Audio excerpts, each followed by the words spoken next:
Ya, program terdekat kita kebetulan ada lomba storytelling nih teman-teman yang akan diadakan pada tanggal 25 November nanti. Kebetulan kita bekerja sama dengan Primary English. Terima kasih banyak Pak Rikrik sudah mau bersedia bekerja sama dengan Garut Dinoland gitu teman-teman. Tujuan utama Dinoland adalah memperkenalkan Dinoland ini kepada halayak banyak di Indonesia gitu. Oke, buat teman-teman di luar sana, khususnya remaja atau generasi penerus bangsa, ayo kalian jangan patah semangat, kalian harus terus belajar, terus kembangkan diri, siapkan fisik, mental, dan juga kualitas diri. Your limit is only your mind, so don't stop when you are tired, but stop when you are done. Seberapa penting bahasa Inggris menurut Kak Salwa? Peran bahasa Inggris sendiri di masa sekarang itu penting banget. Ketika kita ingin melanjutkan sekolah atau pendidikan, kita mau apply beasiswa itu Pak ya. Terus juga untuk mencari kerja nih Pak. Bahasa Inggris itu juga penting kalau misalnya kita mau traveling nih. Kalau misalnya kita mau traveling ke luar negeri misalnya, itu bahasa Inggris wajib wajib kita kuasai, minimal dasarnya mungkin ya Pak ya, gitu.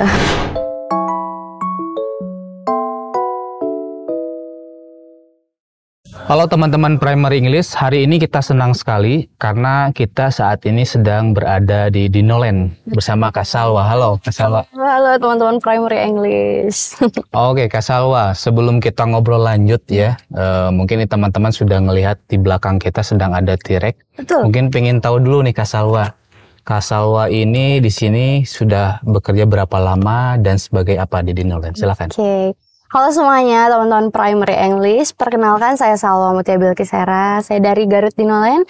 Kebetulan di sini saya sebagai HR koordinator. Oke. Gitu. Udah berapa lama di Dinoland Salwa? Di Dinoland sendiri aku udah dari tahun 2022, jadi udah 1 tahun lebih. Oke. Jadi ini kita istilahnya berterima kasih ya Kak Salwa dari Primary English sudah bisa dan berkenan mungkin ngobrol-ngobrol bersama Primary English. Iya. Selanjutnya Kak Salwa, mungkin teman-teman juga pengen tahu nih sejarah dari hadirnya Dinoland di Garut ini gimana? Oke. Pertama-tama teman-teman, Garut Dinoland ini sendiri itu hadir dari awal tahun 2022 sebetulnya sih Pak ya. Hanya saja dibuka untuk umum gitu ya di tanggal 8 Agustus 2022 gitu. Itu resmi dibuka secara umum untuk masyarakat yang khususnya di Garut ya, umumnya untuk masyarakat yang ada di Indonesia. Itu lahir gitu tanggal 8 Agustus 2022 gitu. Oke. Terus mengapa ngambil konsep dinosaurus gitu? Oke. Sebetulnya dari awal kita sudah riset gitu ya bersama tim, bagaimana apa sih yang belum ada gitu ya di Jawa Barat. Terfikirlah mungkin ya Pak, rekreasi dan edukasi yang berbau dinosaurus, karena memang secara riset kita belum menemukan di Jawa Barat gitu. Akhirnya memutuskan owner dan juga pimpinan-pimpinan yang ada di Garut Dinoland memutuskan oke, kita bikin Garut Dinoland gitu.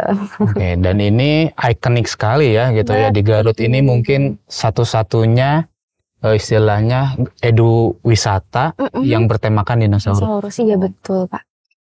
Kalau misalkan visi dan misinya sendiri nih Dinoland hadir di Garut ini, ada nggak ya apa? Visi misinya itu sebenarnya general aja, tapi tujuan utama Dinoland adalah memperkenalkan Dinoland ini kepada halayak banyak di Indonesia gitu. Karena ternyata Pak ya, setelah grand opening itu tidak hanya masyarakat Garut saja yang datang ke Garut Dinoland. Malahan waktu itu ada sempat dari Sukabumi itu udah 4 kali datang ke sini itu ya, repeater guest. Terus juga ada dari paling jauh waktu itu dari Sulawesi. Sulawesi ya? Sulawesi. Bahkan juga dari mancanegara juga ada yang datang ke sini juga, kayak dari mana ya waktu itu, dari England kalau nggak salah.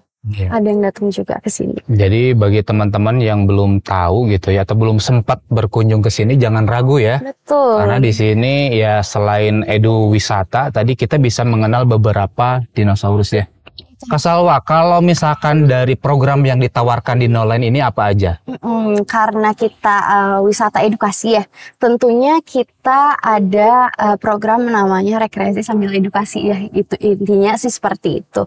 Mungkin untuk penjabarannya adalah bahwa kita datang ke Dinoland bukan hanya disuguhkan edukasi oleh edukator kita, tapi sambil main juga, terus juga sambil ada fun gamesnya juga gitu Pak. Jadi berkunjung ke sini itu nggak boring gitu loh Pak, ada yang didapat dari sini gitu. Kalau Kak Salwa sendiri tahu nggak sih ada beberapa tipe dinosaurus itu apa aja coba? Kayak di belakang nih, ini apa?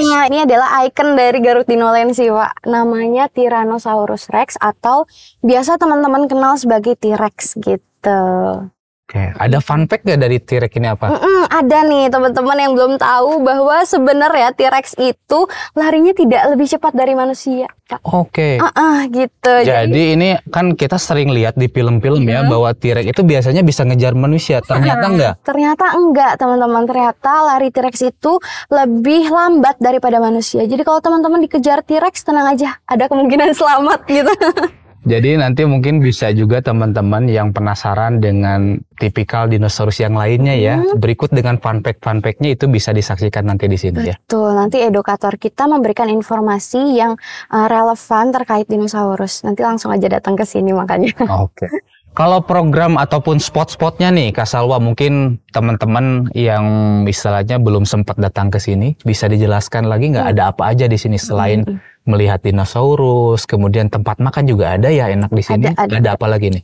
Oke, mungkin teman-teman di sini beranggapan bahwa mungkin Dinoland itu dikhususkan bagi anak-anak kecil. Padahal enggak loh teman-teman. Segmen kita bukan hanya anak kecil, tapi untuk family juga bisa gitu ya. Family bisa, terus untuk remaja bisa, untuk dewasa juga bisa gitu. Karena kita banyak fasilitasnya loh di sini gitu. Yang kita bisa lihat ini di atas kita ada Flying Fox nih teman-teman, salah satu fasilitas baru yang ada di Garut Dinoland. Terus juga ada outbound dan paintball dan juga off-road gitu Pak. Jadi di sini udah mulai meluas ya, ada off-roadnya, outbound, terus Flying Fox juga ada, paintball buat tembak-tembakan gitu. Ya, jadi mungkin nanti bisa aja mungkin bagi teman-teman yang ingin melakukan bonding gitu sambil main di sini, outbound dan seterusnya bisa ya. Bisa banget. Kalau lokasinya nih Kak Salwa, mungkin barangkali ada teman yang belum tahu lokasi Garut Dinoland itu di mana? Oke teman-teman, lokasi Garut Dinoland ini sebetulnya tidak jauh dari pusat kota ya Pak ya. Kita ada di Desa Mekarjaya, Cibolerang, itu adanya di Tarogong Kaler atau Rancabango. Tapi teman-teman agar lebih cepat, agar lebih gampang juga, teman-teman tinggal search di Google Maps Garut Dinoland gitu ya. Nanti kalian langsung diarahkan ke sini kok. Jadi gampang sekali, tinggal di Google Maps bisa langsung ya. Kalau sosial medianya ada di mana aja nih? Sosial media kita alhamdulillah lengkap nih teman-teman, ada di TikTok, ada di Instagram, kemudian Facebook, ada juga di YouTube dan media sosial lainnya. Oke, jadi sekali lagi mungkin teman-teman jangan ragu nanti ya yang belum sempat kesini atau mungkin mau repeat, mau kedua kalinya, karena spotnya Instagramable banget ya. Betul. Kayak di sini, ini kan keren nih kalau misalkan dijadikan background foto, T-Rex ini kan keren gitu ya. Keren ya Pak. Oke, karcisnya nih Kak Salwa berapa nih kalau boleh dikasih tahu? Untuk tiket masuk itu kita di weekend itu 65.000 teman-teman dan di weekday 50.000. Tapi tenang aja karena Garut Dinoland selalu mengedepankan kepuasan customer gitu dengan memberikan promo-promo yang ada di tiap bulannya gitu. Nanti kita spill promo-promo apa aja yang bakalan Garut Dinoland keluarin di sosial media Garut Dinoland. Iya, jadi stay tune di Instagramnya, di TikToknya atau di YouTube-nya ya. Betul. Oke. Kak Salwa, ada perbedaan nggak sih antara weekend sama dengan weekday acaranya di sini? Sebetulnya ada sih. Jadi di weekday ini teman-teman di weekend ini teman-teman bisa menikmati show atau atraksi dari tim Garut Dinoland. Betul. Terus ada juga meet and greet sama sih seperti weekday. Weekday juga ada meet and greet. Tapi mungkin di weekday ada show tapi cuma satu kali. Oh, biasanya di hari? Biasanya setiap hari ada kita. Setiap hari ada show. Cuma bedanya kalau di weekday itu satu kali gitu ya teman-teman. Tapi kalau misalnya di weekend kita ada 3 sesi. Gitu. Oh, jadi perbedaannya lebih banyak di weekendnya ya. Betul, gitu. Kalau misalkan rombongan itu ya, yang mau masuk ke sini gitu ya, itu ada batasan kuotanya nggak sih? Ini kan luas juga sih sebenarnya, tapi ada batasannya nggak sih? Kapasitasnya mungkin ya. Sejauh ini paling banyak waktu itu sampai ribuan pernah. Aman ya? Aman. Oke, jadi karena mungkin untuk parkir, mungkin ada teman-teman yang nanya parkirnya di mana. Parkirnya pun luas ya. Betul. Di seberang sebelah sana itu luas, mobil, bus masuk. Masuk, Pak. Dan tadi disampaikan jangan khawatir kepenuhan karena ini luas. Luas banget teman-teman. Kalau misalkan program terdekat nih yang akan dihadirkan oleh Dinoland apa nih?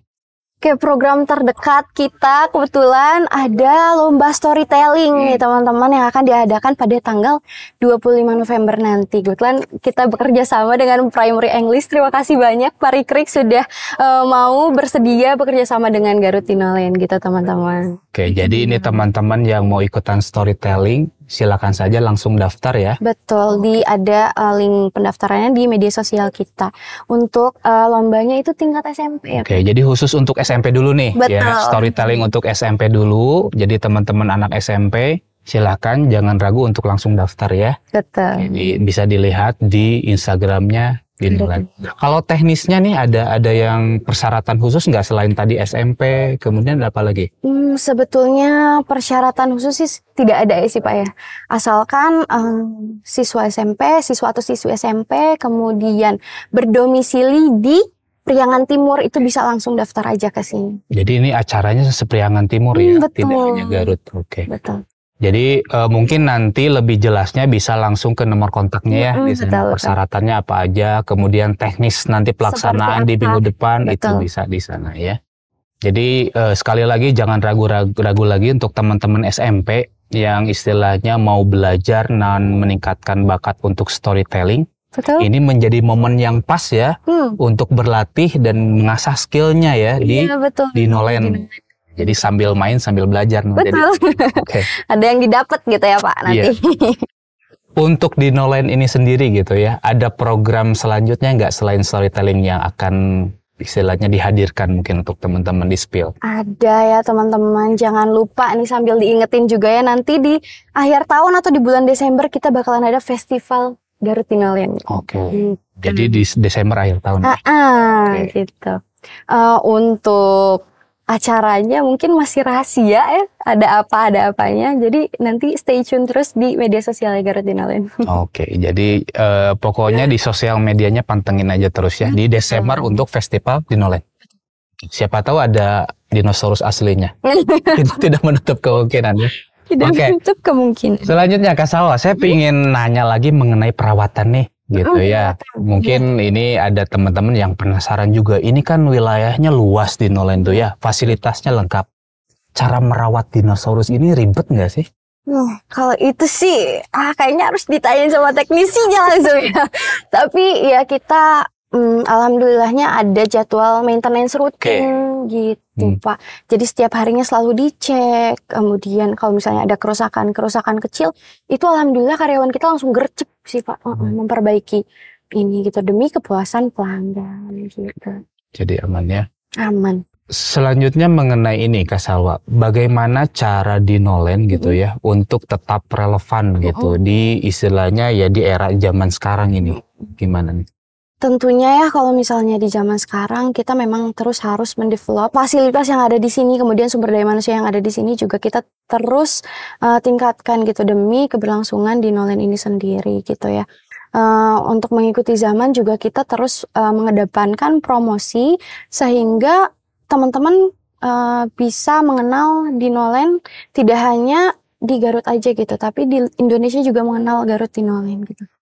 Ini Kak Salwa, kalau misal Kak Salwa kan di sini sebagai HRD ya, gitu ya.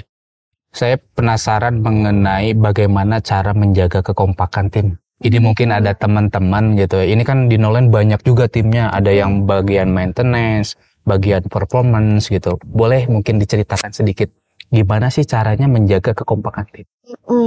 Untuk menjaga kekompakan tim itu yang paling diperlukan sebetulnya adalah komunikasi ya. Jadi komunikasi adalah kunci gitu ya. Kalau misalnya ada miskomunikasi itu nggak enak juga. Tapi sebetulnya untuk menjaga kekompakan, kemudian juga komunikasi itu sendiri itu diadakan outing sih Pak biasanya kita gitu untuk bonding juga. Bonding ya? Betul, kita ada outing karyawan juga gitu untuk menjaga kekompakan dari karyawan Garut Inolend itu sendiri. Gitu. Baik. Ada harapan besar nggak dari seorang Salwa mungkin ya yang istilahnya sudah berkembang di sini dari awal sampai sekarang udah setahun lebih nih gitu ya. Ada harapan besar untuk Dinoland bagi Salwa gimana? Untuk harapannya sebetulnya aku sendiri ingin Dinoland itu dikenal lebih luas lagi Pak gitu ya. Dikenal lebih luas lagi bukan hanya di Garut, di Jawa Barat tapi di Indonesia gitu. Dan tidak menutup kemungkinan mungkin nanti bikin Dinoland yang di Sumatera, iya bisa jadi titik-titiknya ya, lebih banyak lagi titiknya gitu. Betul, tapi mungkin namanya bukan Garut Dinoland karena bisa aja Sumatera Dinoland ya, Bengkulu gitu. Dinoland. Betul, gitu pokoknya intinya pengen lebih luas lagi aja. Jadi teman-teman Dinoland ini sebuah tempat rekreasi edukasi ya. Kita bisa mengenalkan beberapa jenis dinosaurus berikut dengan fun fact-nya ya. Betul. Jadi jangan sampai ada salah lagi nih ya. Ternyata saya juga baru tahu ternyata T-Rex itu larinya tidak lebih cepat daripada manusia. Mungkin ini pandangan Kak Salwa ya. Sedikit mengenai pendidikan Indonesia Kak Salwa. Ada pandangan nggak pendidikan Indonesia seperti saat ini menurut Kak Salwa gimana? Oke, sejujurnya menurut aku seiring perkembangannya zaman, pendidikan di Indonesia juga ikut berkembang ya. Cuma ternyata memang masalah-masalah lama yang juga belum teratasi gitu. Ada masalah-masalah lama yang belum teratasi gitu. Contohnya seperti kesejahteraan tenaga pengajar. Gitu, seperti yang kita ketahui bahwa mungkin guru-guru honorer di luar sana yang tugasnya mencerdaskan anak bangsa, memberikan edukasi itu kurang dihargai di masyarakat gitu. Bisa dilihat dari ya mungkin upahnya yang kecil gitu teman-teman. Terus juga masalah lainnya itu adalah mungkin dari kesadaran masyarakat Indonesia juga sih Pak. Jangan jauh-jauh Indonesia, di Garut dulu aja ya Pak ya. Waktu itu aku udah pernah riset juga. Kalau misalnya teman-teman yang di pedesaan sana itu kurang minat terhadap pendidikan. Itu sayang banget sih menurut aku. Terus juga mungkin itu di ada faktor ekonominya gitu. Faktor ketidakmerataan ekonomi. Misalnya kita katakan si A ini memiliki daya untuk belajar yang tinggi gitu. Tapi untuk sehari-harinya kurang berkecukupan gitu. Untuk sehari-hari aja kurang berkecukupan apalagi untuk melanjutkan pendidikan gitu ya. Sehingga mungkin si A ini memutuskan untuk putus sekolah dan mencari uang gitu. Gitu. Jadi terus harapan untuk seorang Salwa gimana pendidikan Indonesia? Harapan aku sih kita ya sebagai generasi muda untuk lebih aware, untuk lebih sadar akan pentingnya pendidikan itu sendiri gitu ya. Tidak harus kita menjadi seorang guru dulu baru kita memiliki kewajiban untuk menyebarkan pendidikan. Tidak harus jadi guru dulu gitu, tapi jadilah diri kita yang peduli dengan pendidikan gitu. Jadi ini sama ya, beberapa artikel juga menyebutkan bahwa kesejahteraan kita emang udah agak baik tapi perlu ada peningkatan kembali ya. Saya setuju dengan statement Salwa. Selanjutnya mengenai 2045 Salwa. Ya, ini istilahnya sebuah wacana yang sering digadang-gadangkan oleh anak muda sekarang ya. Katanya 100 tahun kemerdekaan 2045 Indonesia akan menjadi negara ekonom keempat besar di dunia ya. Seoptimis apa Salwa melihat Indonesia di 2045? Untuk tingkat keoptimisan saya sih sebetulnya saya optimis kalau melihat diri saya gitu ya. Karena saya jujur sebagai pribadi yang ingin selalu berkembang Pak gitu. Dan aku juga ingin mengajak teman-teman untuk lebih mengembangkan diri teman-teman, kualitas diri teman-teman. Karena kita juga tahu kalau misalnya negara itu dilihat dari sumber daya manusianya gitu. Apabila sumber daya manusia negara itu berkualitas, maka tentunya negara tersebut juga berkualitas gitu, tercermin lah gitu intinya. Oke, Kak Salwa, kami dari Primary English sekali lagi mengucapkan terima kasih banyak gitu ya. Mungkin kita ada 2 pertanyaan terakhir nih Kak Salwa. Kita dari Primary English ingin menanyakan seberapa penting bahasa Inggris menurut Kak Salwa? Teman-teman, untuk peran bahasa Inggris sendiri di masa sekarang itu penting banget loh Pak gitu ya. Penting banget karena ketika kita ingin melanjutkan sekolah atau pendidikan itu perlu banget yang namanya bahasa Inggris. Terus juga masih di dunia pendidikan ya, masih di seputar dunia pendidikan. Kalau misalnya kita mau apply beasiswa itu Pak ya, sebetulnya banyak banget requirement-nya yang mengharuskan kita bisa berbahasa Inggris gitu, minimal bisa itu, dan juga ada yang mengharuskan TOEFL dan lain sebagainya. Itu menunjukkan seberapa penting peran bahasa Inggris di era sekarang. Terus juga untuk mencari kerja nih Pak, untuk mencari kerja juga tidak dipungkiri bahwa bahasa Inggris adalah salah satu kriteria yang dibutuhkan oleh banyak perusahaan gitu sih Pak. Jadi pokoknya penting banget gitu. Dan selain 2 itu teman-teman, bahasa Inggris itu juga penting kalau misalnya kita mau traveling nih. Kalau misalnya kita mau traveling ke luar negeri misalnya, itu bahasa Inggris wajib wajib kita kuasai, minimal dasarnya mungkin ya Pak ya gitu. Mungkin ini pertanyaan terakhir Kak Salwa dari kami dari Primary English Podcast. Ada pesan nggak buat teman-teman yang sedang menyaksikan saat ini? Sekaligus mungkin closing statement dari Kak Salwa, silakan. Oke, buat teman-teman di luar sana, khususnya remaja atau generasi penerus bangsa, ayo kalian jangan patah semangat, kalian harus terus belajar, terus kembangkan diri, siapkan fisik, mental, dan juga kualitas diri. Aku juga mau kasih quotes buat teman-teman yang nonton, bahwa your limit is only your mind, so don't stop when you are tired, but stop when you are done. Ya, menarik sekali. Terima kasih Kak Salwa untuk obrolan hari ini. Iya, terima kasih juga Primary sudah mengundang Garut Dinolen sebagai narasumber di podcast yang seru banget hari ini. Ya, harapan saya juga kami dari Primary ini semoga Dinolen semakin berkembang ya. Kemudian cita-cita yang tadi kita bisa menemukan Dinolen tidak hanya di Jawa Barat.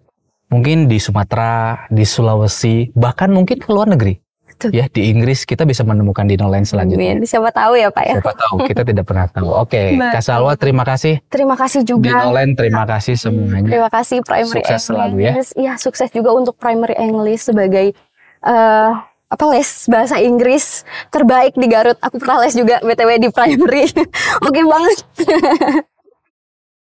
Hatur nuhun. Hatur nuhun. Baik teman-teman, itulah Salwa dari Dinolen Garut. Terima kasih. Terima kasih.